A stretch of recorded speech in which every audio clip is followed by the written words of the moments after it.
In this video, we're going to go over our predictions for the 2025 Major League Baseball season.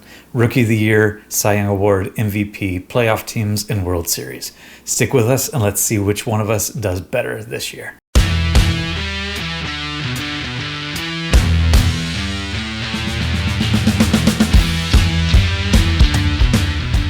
Hey everybody, thanks for joining me back on my channel, Brutus on Baseball. Last year we did this video where we, in the beginning of the season, predicted the major awards, the playoff teams, the World Series, and she really kicked my butt. So that's why she's wearing the crown. She's the winner for last year. She gets to make this video with the crown. I expect to be wearing that one next year when we make this video though. So what we're going to do this year, once again, we're going to predict all the major awards, Rookie of the Year, Cy Young, MVP, playoff teams, and the World Series, of course. And we're going to come back at the end of the year and see which one of us does the best. Because I was away in Arizona for a little bit, we ended up taking a trip to Seattle. We had trouble making this video and producing it before the baseball season, so it's coming out about a week into the season, but we made these predictions right at the beginning of the season, so hopefully not a whole lot of bias from the first handful of games. But let's see how we did. Let's jump right into it. And Rookie of the Year for the American League. You want to give yours first? Sure. Yeah, let's give yours first. Okay. Rookie of the Year. As much as it pains me to admit this, I put a Yankee as my number one. Oh, that hurts. Jason Dominguez. Okay. Number 2, Cam Smith. Number 3, Jackson Joby. Or Job, I don't know. 4, Jacob Wilson. And 5, Kobe Mayo. Okay, all right. Got some good players there. We've got some similarities in the list, but not all. I did not include Jason Dominguez in mine. So, Rookie of the Year awards. Number 1, I put Cam Smith. Number 2, Jack Leiter, pitcher for the Rangers. I think he's going to have a good year. Christian Campbell, I put number 3. Number 4, I put Jackson Job. And number 5, Jacob Wilson. There's my top 5. Any thoughts? They're similar enough. Similar-ish. There's 3 similarities there. So we'll have to see. Cam Smith or Jason Dominguez. Those are our number 1 choices. All right, National League Rookie of the Year. Who do you got? Number 1, I've got Dodger, Roki Sasaki. Pretty easy choice. Number a lot 2, of people like that one. Yeah. Number 2, Dylan Cruz. Okay. Number 3, Matt Shaw. Mm-hmm. Number 4, Jordan Lawler. Okay. And number 5, Andrew Painter. Andrew Painter. Okay. And it's not just because he's a Philly. Philly fan over here. All right. For my National League Rookie of the Year awards, I'm going to have Dylan Cruz, number 1. Roki Sasaki, number 2. So we've got the same number 1 and 2, just switched them back and forth. We'll see how it all plays out. AJ Smith-Shawver is my number 3, pitcher for the Braves. I have Zach Veen, number 4. It'll be interesting to see if he gets called up to Colorado, but if he hits the same way he did in spring training, he could have a huge year hitting in the Mile High Stadium in Denver. And then number 5, I put Rhett Lauder, pitcher for the Reds. So not a lot of similarities after the top 2, but the same top 2. You've overall. got a lot of pitchers. I do. For your rookies. I know, I do. I have 3 in the National League, and I had 2 in the American League, which, I don't know, pitchers are sometimes really hard to guess at the beginning of the year, especially for Rookie of the Year. So we'll see how it all plays out. All right, Cy Young Awards. Jump in for the American League. Tarik Skubal. Okay, Skubal, number 1. Easy choice. That's too easy. All right, go. Yeah. Number 2, Jacob deGrom. Okay, wow. Number 3, Framber Valdez. Okay. 4, Max Fried. Okay. 5, Zach Eflin. Zach Eflin, all right. He could have a big year with the Orioles. It'd be interesting to see how that all plays out.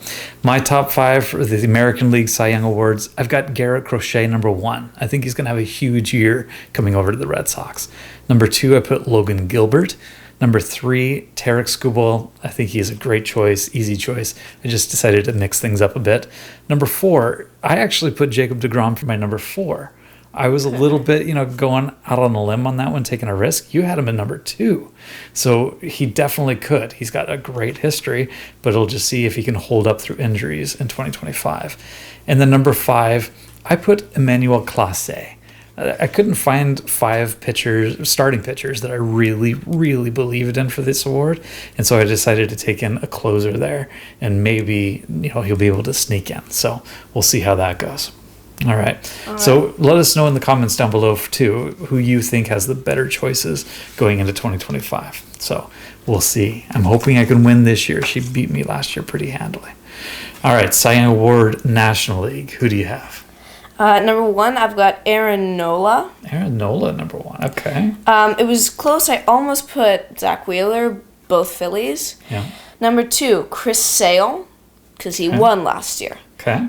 If he has even like half of the season he had last year, he'll be up on the top 5. Number 3, Dylan Cease. Okay. Good choice, yeah. Number 4, Shota Eminaga. Okay. And number He had 5. a good year in his rookie year last year. Yeah, I remember. That was the reason I won. Yeah, I Or know. one of the reasons. One of the reasons. One you of the won. many. Yeah. And number 5, I've got Shohei. Oh. Because even though Shohei Ohtani is only pitching for like maybe less than half the season, I think combined with like the rest of his goodness in general, Okay. he has a pretty good shot of getting. That's going to be tough. For MVP, I agree with you, but for Cy Young, just pitching, it's going to be tough with having, a half a year, a little bit more. But hey. If it's anything like last year, it won't matter. Okay, that's fine. We'll see how it goes, right? She's getting awfully confident here. All right, my Cy Young for 2025, National League. I put Zach Wheeler number 1, so the other Philly. I put Paul Skeens number 2. I'm surprised you didn't put Paul Skeens somewhere up there, but hey, whatever. He was my number 6. He's your number 6. All right, fair enough. Number 3, I put Hunter Green. I think he's going to have a great breakout year with the Reds. Kind of did already last year. I put Yamamoto number 4 with the Dodgers, and number 5 to round it out, Chris Sale. I do think he's going to have a good year again. It's going to be hard to repeat the same year he had last year, but we'll have to wait and see. So who knows? All right, American League MVP. You want to take your turn? Number 1, I've got Bobby Witt Jr. Okay, good choice. Easy choice. Oh, wait, no. I've got Aaron Judge, number 1, Bobby Witt Jr., number 2. Oh, okay. Well, yeah. All right. That's pretty safe choices with both of those. So, yeah, they're both pretty amazing dynamic players. Number 3, I have Corey Seager. Corey Seager, okay. Because I think if the Rangers step it up this year and, like, get more games that are, like, broadcasted farther, like in the World Series or just the playoffs or anything, he'll be able to really like showcase his abilities as a baseball player, and I think it will get him closer to number 1. Okay, but you do know that the MVP award is voted on before the playoffs start. Still, it doesn't change my logic. Okay, gotcha. Sounds good. Number 4, Gunnar Henderson. Gunnar, all right. And number 5, kind of going out on a limb, Tyler O'Neill. Ooh, Tyler O'Neill. I've heard a lot about him from this guy because he was an assistant coach for him. Yeah. And I think this is the 6th year he's gotten a home run in the first game. On opening day, yeah. He had an amazing first game of the season. We know that, so. I think that definitely goes to show that he has potential. Okay. And I think that potential can evolve. Okay. Well, there you go. Taking a big gamble there with Tyler O'Neill. Number 5. I like it. Why not have some fun with this, right? Yeah. Yeah. All right. My American League MVPs, I've got Gunnar Henderson. He did start the year on the injured list, but I really think it's going to be a quick trip. He should be back pretty soon. And I've got him number 1 on my list. I think you had him number 4 or something like that. Number 4, yeah. Great player. I put Vlad Guerrero Jr. for number 2. I think he's going to have a huge year, especially in his walk year. Who knows if he'll be traded? He could be. He could play out the year in Toronto. Either way, I think he's going to have a great year. Hopefully, for my purposes, he stays in Toronto and he gets really high on the MVP list. So, number 3, I put Bobby Witt Jr. Great choice, easy choice. He has such an all-around game. Number 4, I put Jose Ramirez. And number 5, this is my going out on a limb. So we both did this. Maybe we think alike in a lot of ways. She went on a limb with Tyler O'Neill. I'm going out on a limb with Alex Bregman as my number 5 MVP choice. I'm really banking on the idea that he moves into Fenway Park, where he has hit the best in his career. He's going to play 81 games there this year if he stays healthy. And he's just going to really kind of go off like fireworks combined with Boston. So that's my hope. I didn't put Aaron Judge in my top 5. That's a big miss for me.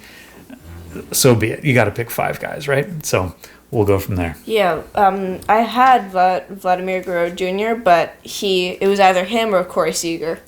Yep. We went with Seager. If Seager can stay healthy, he's going to be a great choice too. He's always a good player. All right, National League MVP. You want to jump in? Yes. Shohei Ohtani. Shohei number 1. That's the big one that you won last year. I didn't pick Shohei for the MVP. Yeah, that was... I thought without the pitching, he wasn't going to be quite as high, but then 50-50, right? And we know what happened there. Yeah. I think, and it was close. I almost picked Juan Soto for this, but I think I'm going to go with Francisco Lindor. Lindor for number 2. Okay. Because he had an outstanding season last year, and with Juan Soto on his team, I think he's going to get better. And I think he got second place in the MVP last year, so that's kind of the same top 2 MVPs. All right, cool. Number 3, Ellie De La Cruz. Okay. He almost made it, but he was outscored by Freddie Freeman. Oh, you put Freddie instead of Ellie. I put Freddie instead of Ellie. Okay, so Freddie Freeman's your number 3 guy. Yes. Okay. And Ellie got bumped down a spot. Okay. So you're going to put He Ellie. comes in number 4. 4. Ellie number 4. Great game overall, just like Bobby Witt Jr. Great player. Okay, number 4. All right. And number 5, I have Mookie Betts. Mookie, number 5. You can never go wrong with Mookie. Yep, Mookie's a pretty phenomenal player all around, too. Okay, I have some similarities, and I actually decided to make a quick change in my, last-minute change in my list for NL MVP. I do have Shohei number 1. I decided this year, even if I wanted to play it a little fun, a little loose, I still would be kind of stupid to not pick Shohei, especially if he does pitch this year, even half the year. I think MVP for him is pretty likely. We'll see how it goes. Number 2, I put Fernando Tatis Jr. If he can just stay healthy, I think he has that all-around game as well to be really high up on this list. Number 3, I put Mookie Betts. Similar to you, I think you can't go wrong with Mookie. He's just a great all-around player. Had a phenomenal season last year until he had some injury issues. But if he can stay healthy this year, he's going to be great again. Number 4, I was going to mix these around. I had a hard time deciding between William Contreras, I wanted to put him in there, Francisco Lindor, and Kyle Tucker. Those are my 4 final ones. I've decided to put Kyle Tucker number 4, that's who I'm going to go with, and Francisco Lindor number 5. So playing around a little bit with this one. We'll see if Ellie gets in there, if William Contreras gets in there. My bad, but we're having some fun, right? We can't take these things too seriously. So that's my top 5. Shohei, Tatis, Mookie, Kyle Tucker, and Francisco Lindor. All right. It's a pretty good list. Pretty good? Pretty good. All right. You think yours is better still? Yeah. Okay. All right. And then we're going to do playoff teams. So 3 division winners in the American League. Who do you have there? American League division winners, I have got the Yankees. Okay. The Tigers. Yeah. And the Athletics. Ooh, the A's winning the division. Wow. Yes. That's a big jump, all right. Yeah, I feel like this is actually advice you gave to me. I feel like they've got a lot of young players this year. If they can just, stay on top of it, keep going the way they've been going with Soderstrom hitting 2 home runs in the first game, that sort of thing. If they can keep doing that for the rest of the season, I think they're definitely going to win. Okay. At least the division. All right. And then for the wild cards, I've got the Royals, the Orioles, and the Rangers. The Royals, so 2 Central teams, the Orioles, 2 East teams, and the Rangers, 2 West teams. So pretty even overall. Didn't pick Seattle. That was kind of hard to leave that one out. No, not really. I won't even speak about that. Fair enough. Okay, and then for my American League, I picked the Orioles in the East, the Royals in the Central, and the Rangers in the West. So a couple differences there. In my wildcard teams, I picked 2 from the East, the Red Sox and the Yankees both. And then I did pick the Athletics. I guess you took my advice there. We were chatting about it a little bit on opening day. I took the Athletics with the last wild card. I wouldn't be surprised if they sneak in there. It could be anybody, really. Those Central teams could be good. The Astros, who knows, they could sneak in there. The interesting thing about the East is I find that they've all got weaknesses. The Yankees have a weak rotation. The Orioles have a really weak rotation too. Some guys, but not a lot of frontline starters. And then the Red Sox still have some holes. So it'll be interesting to see how that all plays out. But that's who I'm going with. Orioles, Royals, Rangers, Red Sox, Yankees, Athletics in the wild card. All right, National League. Who do you have there? Phillies. Phillies in the East. Okay. I have the Reds because I feel like with the pitchers that they've got this year, they're going to have a tight defense, and they'll be able to, I think they'll be able to pull it together and win this year. Okay. And then West, Dodgers. Dodgers. That's an easy one. And then Dodgers. Wildcard teams? Mets, Giants, and Padres. Mets, Giants, and Padres. So 2 East teams. You don't have the Braves in there. That's an interesting one. I refuse to give the Braves any credit. Oh, you don't want to give the Braves the credit. Okay. See, you're letting your biases come in here a little bit. That's going to bite you in the end, I think. All right. So you have the Mets, 2 East teams, and then you've got 3 West teams. Giants and Padres. Okay. We've got some similarities once again. I picked the Phillies in the East. I think they're going to run away with it again. And this is crazy. I picked the Reds in the Central. I thought I was going to be the only one in the world to pick the Reds in the Central, but I guess you and I think way too much alike. And I picked the Dodgers in the West. So that's actually You picked the exact same thing. same for the division winner. So that's not going to separate us whatsoever for who does the best. National League wild cards, though, I was a little bit different, slightly different. I picked the Braves, I picked the Mets, and I picked the Padres. So 2 out of 3 the same. We actually very similar in our National League choices. I took 2 East teams, you took 2 West teams. Neither one of us thought the Central was going to be all that great. Yeah. All right, and then World Series, who do you got there? I've got Dodgers versus Tigers. Okay. You think the Tigers are going to get in? I think the Tigers are going to get in. Okay. Maybe that's, again, my bias, but... And who's the winner? I can't believe you even asked that question. Dodgers. Dodgers are a good choice. And I feel the same way. It's really hard to pick anybody over the Dodgers and be totally serious about it. So I picked the Dodgers and the Rangers. And I think it's going to be the Dodgers over the Rangers this time. So those are my picks for 2025. Jasmine, thanks for joining me. As always, any last thoughts before we go? I'm keeping this crown. You're keeping the crown for the season because you earned it. But when we make the video to wrap it up at the end of the 2025, that crown's going to be mine. We'll see. Yeah, we'll see. We will see. All right. That's it for us today. Thanks for watching. Enjoy the baseball season. Keep talking baseball, and we'll see you around.